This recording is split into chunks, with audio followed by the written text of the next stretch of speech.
That is geometrical progression. Okay, we will discuss this geometrical progression today.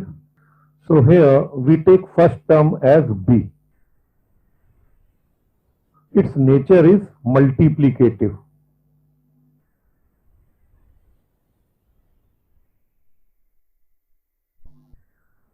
Arithmetical progression में जो progression था वो additive था, यहां पर मल्टीप्लीकेशन इसकी नेचर होती है। देखिएगा कैसे। Suppose b is the first term, तो इसमें एक नंबर से मल्टीप्लाई करते हैं, बी आर। ओके, आर से मल्टीप्लाई किया, फिर आर से मल्टीप्लाई करेंगे, तो बी आर स्क्वायर, फिर आर से मल्टीप्लाई करेंगे, B R raise to power 3 हो जाएगा, and so on.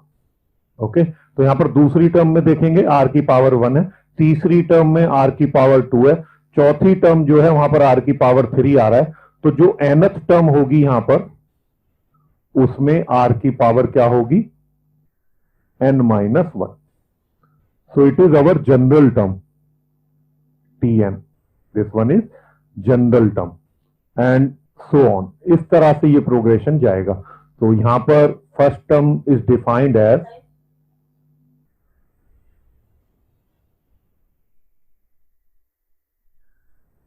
first term is denoted as b and r is called common ratio.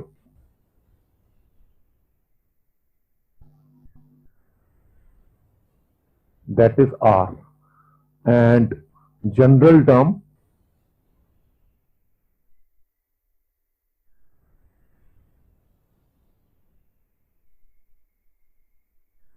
that is nth term is denoted by this tn, and we write it as b into r raised to power n-1। यहां पर जो सम to n term का formula है, that will be b 1 minus r raised to power n divided by 1 minus r if r is less than 1। Okay, r यहां पर 1 नहीं हो सकता क्योंकि डिनोमिनेटर में 0 हो जाएगा, 0 से डिवीजन परमिटेड नहीं है। और r को अगर 1 लेते हैं तो आप देखेंगे b इंटू 1, सेकेंड टर्म भी b आएगी, थर्ड टर्म भी b, क्योंकि r को 1 ले लिया तो ये प्रोग्रेस करेगा ही नहीं, तो सीक्वेंस ये बनेगा ही नहीं, ज्योमेट्रिकल प्रोग्रेशन होगा ही नहीं। तो यहां पर r 1 नहीं है। This formula is valid when r is less than 1। अगर r 1 से बड़ा है तो इस फार्मूले में -1 से ऊपर नीचे मल्टीप्लाई कर देंगे, और ये हो जाएगा b r की power n-1 upon r-1। Okay, ये तब है जब r 1 से बड़ा है। तो दो फार्मूले हैं यहां पर, और जीपी में ज्योमेट्रिक मीन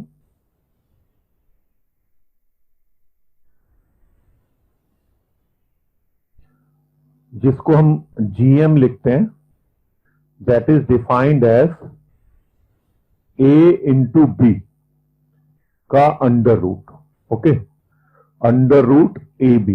अर्थमेटिक मीन तो होता है a प्लस बी बाई 2, और ज्योमेट्रिक मीन होता है ए बी का अंडर रूट। ये आप याद रखिएगा, ठीक है। अब इसके कुछ क्वेश्चंस आपको ले लेते हैं, उससे क्लियर होगा। तो let us take few questions of exercise. Solved example आप खुद करेंगे। So this is exercise 9.3। तो इसके कुछ क्वेश्चंस ले लेते हैं, तो उससे आपको पता लगेगा what is the difference between AP and GP. 9.3। So question number 1, find 20th and nth term of GP. तो यहां पर जीपी आपको दे रखी है 5/2, 5/4, 5/8 and so on. Okay, it is your geometrical progression. So you will write here first term b is 5/2 and common ratio is calculated by second term over first term। तो यहां पर लिखेंगे 5/4 divided by 5/2।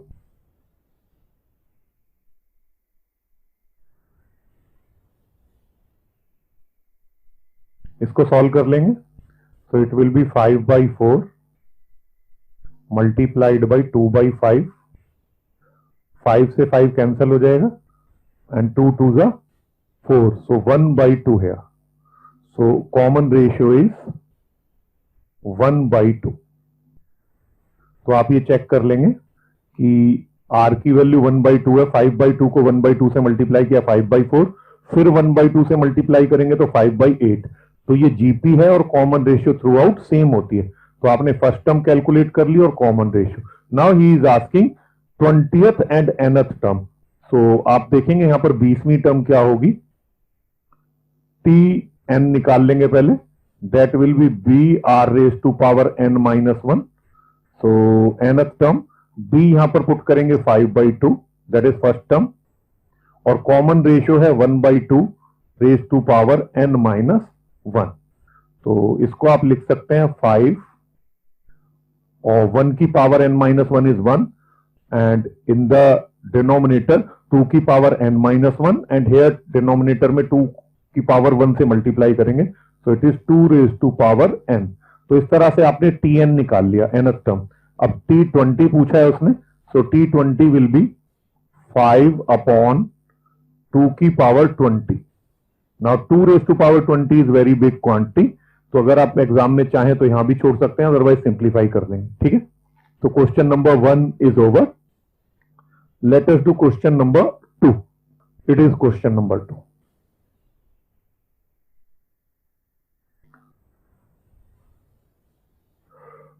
Find 12th term of GP whose 8th term is 192. So it is given that T8 is equal to 192. Okay, it is given. And common ratio R is 2. So we apply the formula. It is B R raised to power n -1. So 8 minus 1. That is 192. So first term is B and common ratio is given 2. So 2 raised to power 7 here. It is 192.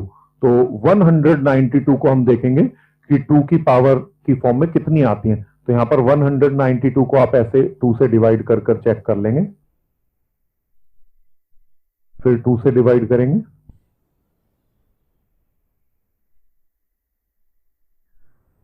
फिर 2 से divide करेंगे, फिर 2 से divide करेंगे, फिर 2 से divide करेंगे और इन द लास्ट फिर 2 से डिवाइड करेंगे।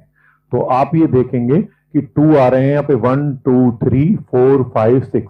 So it is 2 raise to power 6 multiplied by 3।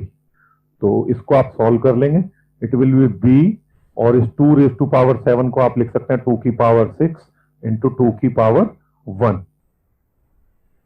And it will B 2 की पावर 6 इंटू 3। तो ये आपका 2 की पावर 6 कैंसल हो जाएगा इससे दोनों तरफ से, और ये आ जाएगा b इज इक्वल टू 3/2। तो आपने फर्स्ट टर्म यहां पर कैलकुलेट कर ली कि b इज इक्वल टू 3/2 है। Now he is asking 12th term, so t12 will be b r की पावर 11। b और r की वैल्यू पुट करेंगे 3/2 and r is 2 raise to power 11। So इसको सॉल्व कर लेंगे, 3 into 2 raise to power 11 minus 1 that is 10। तो इस तरह से ये आपका आंसर आ गया। सो it is question number 2। Question number 3 देखते हैं। Question number 3,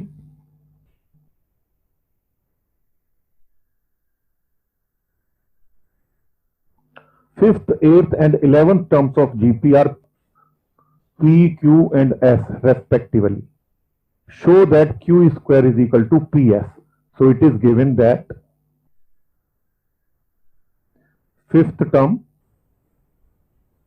of GP is P, eighth term of GP is Q and 11th term is S. So here we assume let B be the first term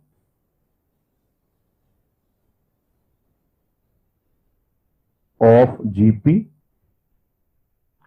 and R be the common ratio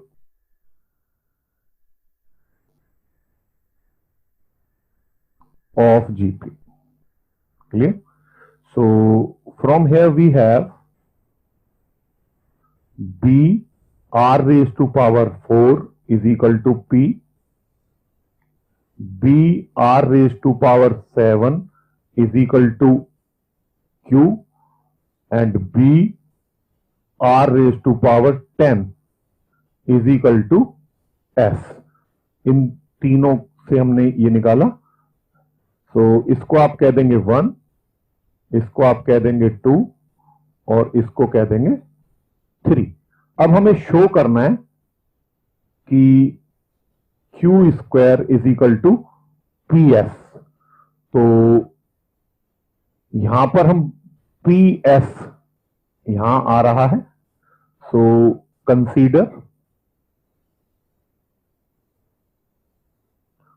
P into S. तो P की value 1 से put कर देंगे. B R raise to power 4 multiplied by S, that is B R raise to power 10. So it will be equal to B square, और basis same है, R की power 4 into R की power 10, तो power add हो जाएंगी are की power 14. आप इसको लिख सकते हैं बी आर की पावर 7 और टोटल की पावर 2 लिख सकते हैं, क्योंकि ये मल्टीप्लाई हो जाएंगे. 7 2 14 और बी स्क्वायर. अब आप 2 से देखेंगे ब्रैकेट के अंदर ये जो वैल्यू है इट इज क्यू, तो you can replace it by Q. So it is Q square and you mention here by 2. So therefore you have shown Q square is equal to P S. ये आपने show कर दिया. That's all. Let us take question number 4. So it is question number 4. So let us do this. Question number 4. The fourth term of GP is square of second term and first term is -3. Determine seventh term. So B is equal to -3 given B is first term, you can take of GP से ये आपने assume कर लिया, and R is the common ratio. ये आपको mention करना पड़ेगा.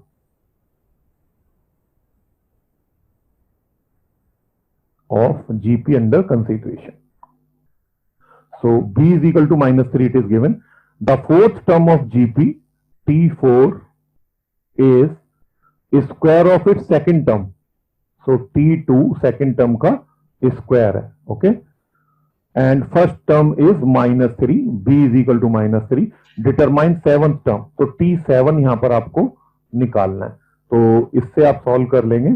It is B R की पावर 3 और T2 होता है B R की पावर 1 होल पावर 2, which implies B R raise to power 3 is equal to B square R raise to power 2. So it will be R, और ये B से B यहां पर कैंसिल हो जाएगा, so is equal to B. So B is equal to R. अब B की value -3 दी है, so which implies common ratio जो है वो भी -3 है. तो T7 हम निकाल लेंगे. T7 is equal to B R raise to power 7 -1 that is 6, और B की वैल्यू -3 है और कॉमन रेशियो की भी वैल्यू -3 है. सो -3 रेज टू पावर 6.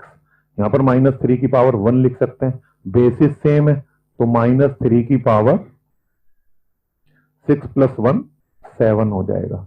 ठीक है. और T7 माइनस की पावर ऑड है तो माइनस बाहर आ जाएगा. इट इज 3 की पावर माइनस बाहर आ जाएगा, 3 की पावर 7 हो जाएगा। तो इसको आप सॉल्व कर सकते हैं। That is your answer.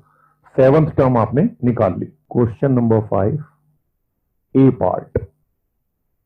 So 2 into root 2, 4 and so on is given. Okay, at somewhere you have 128. Okay, he is asking which term is 128.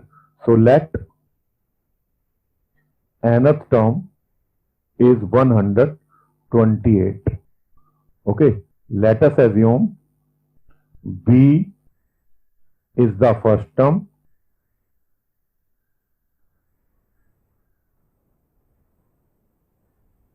of GP and R is the common ratio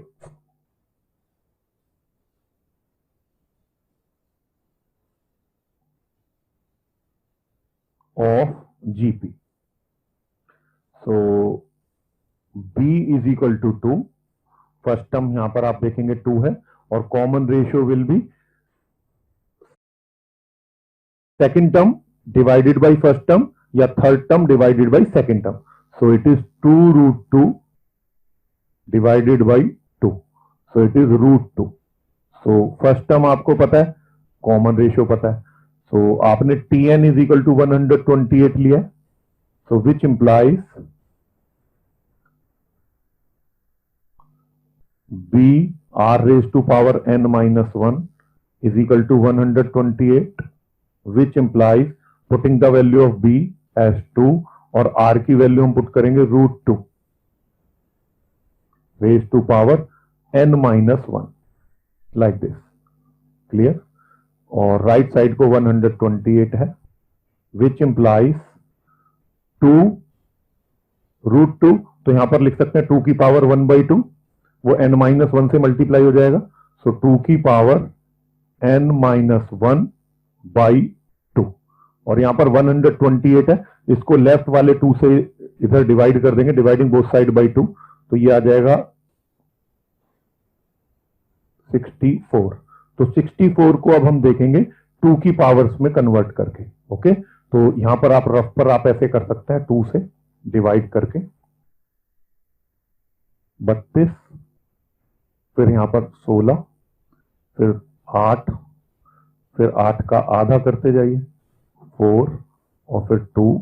तो यहां पर आ जाएगा 2, 2 2 जा 4 और फिर यहां पर 2 से डिवाइड करेंगे तो ये 1 आ जाएगा. स्टॉप कर देंगे 1 आने पर, देखेंगे 1 2 3 4 5 6.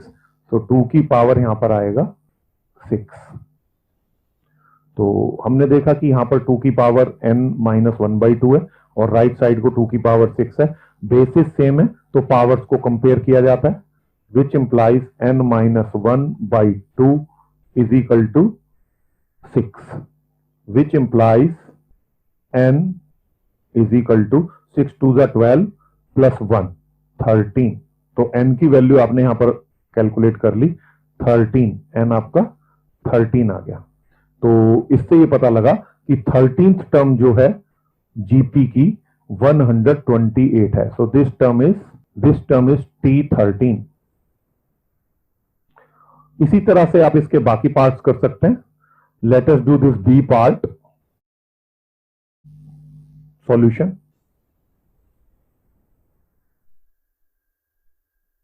Late B be the first term, so that is √3 and you calculate common ratio. Common ratio is 3 over √3. Okay, second term upon first term. तो ये न्यूमरेटर में जो 3 है इसको आप लिख सकते हैं √3 into √3 और डिनोमिनेटर में √3 है. So this cancel with this. So it is √3. Clear? So B is first term and R is common ratio. You can mention. अब उसने पूछा है कि 729 जो है वो कौन सी टर्म है. So you write let Tn is equal to 729.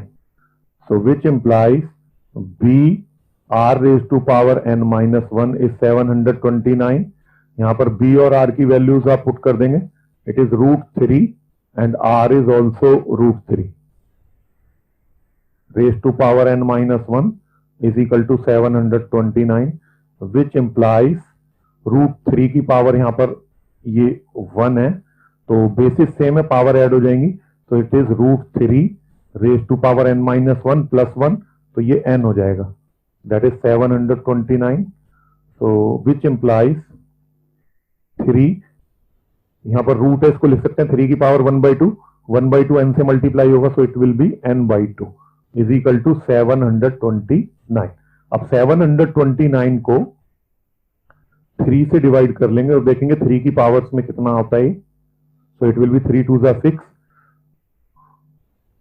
फिर 3 4 12, 3 3 9, फिर इसको काटेंगे, 3 8 24, 3 एकम 3, फिर 3 से कटेगा ये, 3 दूनी 6, 3 7 21, फिर 3 से कटेगा, 3 नाम 3 3 9,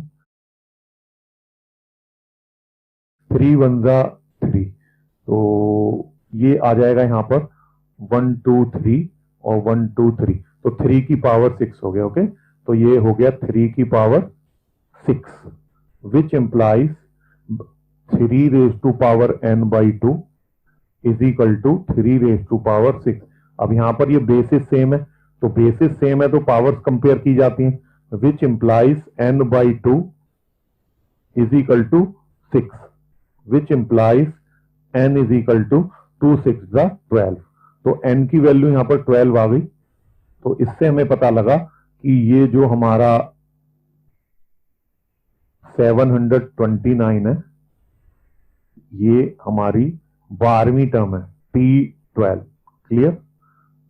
तो इसी तरह से आप इसके बाकी पार्ट कर सकते हैं. क्वेश्चन नंबर 5 तक हमने कराया आपको.